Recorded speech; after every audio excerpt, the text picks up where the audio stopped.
За сайн байцгаана уу эрхэм үзэгчтэй. За ингээд өмнөх дугаарыг сонссон байх гэж бодож байна. Япон ямар гайхалтай бол 10 шалтгааны бид хоёр ярьсан байгаа. Хэрвээ сонсоогүй бол ахиж сонсоорой. За одоо бид хоёр Японоос зовгтаах 10 шалтгааныг ярих болно. За тэгэхээр Япон бол адгийн орон гэдэг хэлбэр энэ 10-аар баталж үзүүлээ заяа. Окей. Хороо.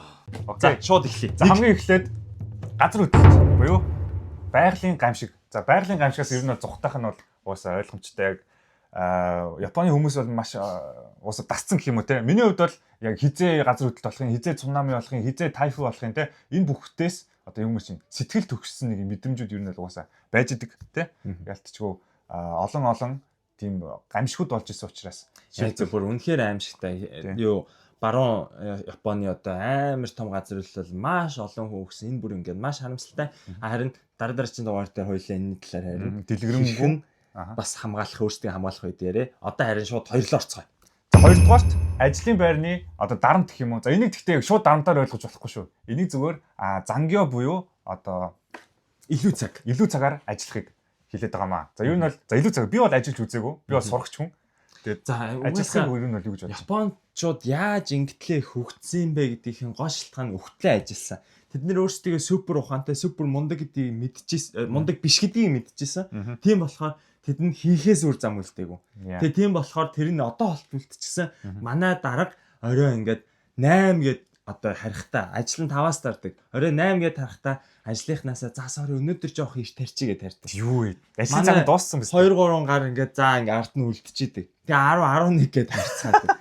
Йой. Ер нь бол burn out-нд орох ер нь бол маш их зүйл байгаад идэгтэй. Burn out те. Man mit бол тийм. Тэд нэр орохгүй яа. Тэдний хувьд л энгийн зүйл болцсон. Тэгээд маа дараа ингээд 5 дахь өдөр компьютер аваад өөрөөр хэлбэл хагас бүтэн сайн ажилладаг. Маа дараа юу гэж хэлжсэн гэхээр би ажиллахгүй бол тайвшиж чаддгүй гэсэн. За окей ингээл ойлгочих. За 3 дахь. За 3 дугаарт гадныхан за гадны биднес чинь гадны хүмүүс шүү дээ. Гадны орны хүмүүс гадны орных нь карьер дээшлүүлэхэд ер нь бол маш бололцоо бага байдаг те. Одоо гадны ягаад ч юм хичнээн Япон хэлээр сайн ярьдаг ч байсан та гайжин. Тийм байна. Гайжин. Гэхдээ би яг шакайжин буюу одоо нийгмийн одоо энэ ажлын юунуудыг сайн мэдэхгүй байгаа ч гэсэн маш олон байдлаар ийм зүйлүүд илэрдэг тийм үү. За одоо жишээлбэл за миний өдөр тутмын амьдралд яаж илэрдэг вэ гэхлээр за апартмент түрээслэлээ тийм үү. Апартмент түрээслэхэд за гадаад хүнийг бол хизээж авахгүй гэдэг ийм маягийн соёлууд бол маш олон байдаг. Жишээлбэл ихэвчлэн хөдөөгийн орон нутгийн те байрнуудад гадаад хүн авахд ер нь бол маш хэцүү хүндрэлтэй байдаг. Yes. Энийн талаар би зөндөө их юм ярмаар байна яг үнэ хэлэхэд. Yes. Гэтэ яриад эхэлчихвэл дуусахгүй болохоор шууд өргөдөг. За зүрхдгөөс. За хэрвээ та Токио юм уу те Осака том хотуудад амьдардаг бол навшиг үнэтэй те. Амар үнэтэй те. Байрны үн жишээлбэл за 2 3 хэдэн саяас эхлэх вэ?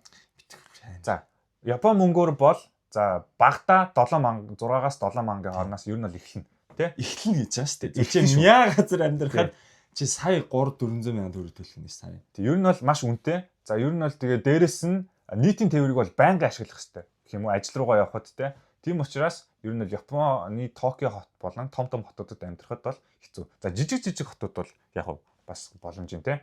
Ер нь бол авч байгаа цалингаас хамаарат ер нь бол яг л гири буюу яг л ер нь тэгэл яг л таардаг. Бүх юм л яг таардаг гэх юм уу. Тийм болохоор жоохон илүү хичээж ажиллаж ижил одоо мөнгө хийнү гэхээс биш. Бусдаар бол маш ер нь бол айгүй хэцүү мөнгө олоход тийм үү. Миний хувьд бол яг Токиод амьсгалахад л мөнгө өргөдөж байгаа юм шиг санагддаг. Тэгээл ойлгочих. Тэг ер нь бол хэрвээ чи гэрээс гарсан бол ер нь зоолттой мөнгө өргөдөн. Yes. Төрч байгаа. Оо биш. Сүүлийн үед ясна Apple Pay аа. 2 дараа тэгээд төл. Yes. За дараагийн 5 дугаарт хэрвээ та монгол хүн бол та цээж дүүрэн амьсгалж чадахгүй. Окей. Халуунд мэдээж нутгаа санана тий. За яг нутгаа нэг амар сандаггүй ч хүмүүс байж болно л да. Гэхдээ миний хувьд бол би нутгаа маш их сандгаа. Би монголоо маш их сандаг. Би монголоо зүүдэлцэддэг. Тийм болохоор би хизээ нэгэн цагт Монголдо ясаа тавихыг хүсдэг учраас би ер нь бол Японоос зугтнаа гэж хэлсэн. Гэхдээ энийг ингэж хийж болохгүй ч гэсэн ер нь бол монгол хүн учраас эх орноо саннаа. Тийм болохоор за энийг 5 дугаарт оруулсан байгаа шүү. Тэгээ яг энэ 100 чи хэллээ шүү дээ. Амар халуун бөхчин болохоор тэр нь жоохон ийм нөгөө Монголын тийм ийм хуурай ийм салхихтэй тэр зунтай харьцуулахад айгүй тийм жоохон сэтгэлтэй айгүй хэцүүдэг. Адаглал гэр ингээл нөгөө нэг мөөгөнцөр ингээл ургаал явдаг тий. Монголоос авчирсан ямар нэг юмыг энэ ингээд халуунд байлгачаа шууд ингээ мөөгөнцөртчдэг. Айгүй хэцүү. Бүр Монголоос авчирсан юу ч айгүй хурдан мууддаг. Yes. Маш чихтэй орчин учраас. Айгүй хэцүү. Тийм байна. За 6 дугаарт за хэрвээ та бас гадаад хүн ба шүү дээ. Мэдээж хэлний бэрхшээл маш хэцүү байдаг тийм үү? Дээрэс нь соёлын ялгаа, хүмүүсийн гадуурхал, тэг хэрвээ та гадаад хүн бол ямар нэгэн байдлаар гадуурхагдана. Ямар нэгэн байдлаар хэлний бэрхшээл хоорондоо барьер үүснэ. Тийм болохоор Япон хэлээ сайн сурахгүй бол бас ер нь бол амьдрахад хэцүү. Яг зөв. Нийгэмд уусч чадахгүй гэх юм уу? Тийм байдалтай ордог. Тийм болохоор хэлээ сайн сураарай. Яг зөв. Зүгээр адаглал та нар зөв монголчуудаар хэлсэндээ ингээд тавуулаа яж хахад ингээд дөрөв аягүй гоё хөгжилтэй те гоё атмосфертэй те хьюмортай ингээд гоё ярьжсэн чинь нэгэн шал ингээд зүсэж орж ирээд жоохон дургуйч үрдэг үстэй. Тийм дургуй. Тэрнтэй адилхан яг японочууд яг гоё жоклэл гоё явах гэсэн чинь нэг монгол ачгаа нэг гадаад ачгаас зүсээд орж ирэх нөгөө чинь ингээд боддог. Yes. Тий. Тэгэхээр Японы одоо жоокийг ядаж ойлгодог болохгүй бол айгүй хэцүү. Миний жишээгээр яриад тэгээд дуусгая. За ямар жишээ байна вэ гэхлээр за хэрвээ надад 2 3 одоо найз байлаа гэж бодоход найзуудынхаа дунд ярьж байгаа юмнуудын ер нь бол заримдаа би үнэхээр үндэ catch up хийж чаддаггүй. Тэгээд тэнийг юм шиг зүгээр ингээ гадуурхаж байгаа хүүхчиг ганцаараа сууж идэг байхгүй. Тэгэхээр ер нь бол за яг хичнээн ойлгож байгаа ч гэсэн тэднээсийг ярьж байгаа жоокуудыг ойлгоход ер нь бол хэцүү байдаг. Энэ френдс үзээд артлахын хүмүүс инээсэн чи энийг үлдчихдэг шиг үү. За яг тийм учраас энэ бол зугатах миний 6 дугаар шалтгаан байлаа. За 7 дугаарт мэдээж Японы дүрм журам байгаамаа. Yes. Монгол хүн ялангуяа дүрм журамгүй юмыг зохицуулж амьдраад ирсэн. Болохоор яг нөгөө юм дүрм журмын ингээд тавиад ингэхээр ямар ядаргаатай юм бэ? Стресстэй. Тэрийг ялангуяа анх ирж байгаа нөхдүүд бол бүр айгүй стресстэй хүлээж авдаг. Маш хэцүү. Тэгээ дүрм журмын талаар тусдаа угаасаа нэг анги орох учраас дүрм журам угаасаа Япон орны угаасаа илэрхийлдэг учраас дүрм журам байгаамаа. 8 дахь зүгээр энийг би зөв жок мега бичсэн байна. Монгол хүн болохоор гэдэг үг юм уу те. Түрүүний гэхдээ хэлсэн поинттай маш адилхан. Ер нь бол монгол хүн болохоор Монголоос хана Монгол руугаа угаасаа буцах учраас. Гэхдээ яг бүх хүн буцах албагүй сайхан амьдарч байгаа хүмүүс байгаа. Тийм учраас зүгээр энэ бол жокер шүү заяа. Окей. Окей, шууд дараагийнх нь. Окей, за дараагийнх нь. За, Токиод маш их нягтршилтай. Хэрвээ та Токиод амьдардаг бол за энэ бол баг шоргоолцсны үүр гэх юм уу да. За, Шинжукугаар явж исэн бол маш олон хүнтэй байдаг. За, миний хувьд жоохон хөдөө өссөндөөч тэр үү ер нь бол маш олон хүнтэй байдаг газар байх жоохон дургу. Амар хүнтэй. Нягтрсан. Ингээ нэг божигнсан. За, тэрүүнд бол би байх дургу учраас зөв миний хувьд шүү заяа. Ер нь бол зүгтах нэг 9 дугаар шалтгаан болж байгаа маа. Тий. Айгу бас жоохон хэцүү те. Айгу олон хүмүүс байгаад байхаар ингээд стресстэй цаанаасаа ингээд санагдаа. Тэгээ яж нэг сүүлийн үед нэг анзаарч байгаа юм. Токиод нөгөө нэг Япон хүнээс их гадаад хүн байгаад болохоор бүр уур. Хэрээр нэг хариг гайхан гэж нөгөө нэг олон гадаадуудыг чахаар бүр уур. За тий. Ингээд нэг комбини орохоор ингээд эсэмтэн гэдэг чахав ингээд уур. Стана Япоолээ сайн сураач гэж.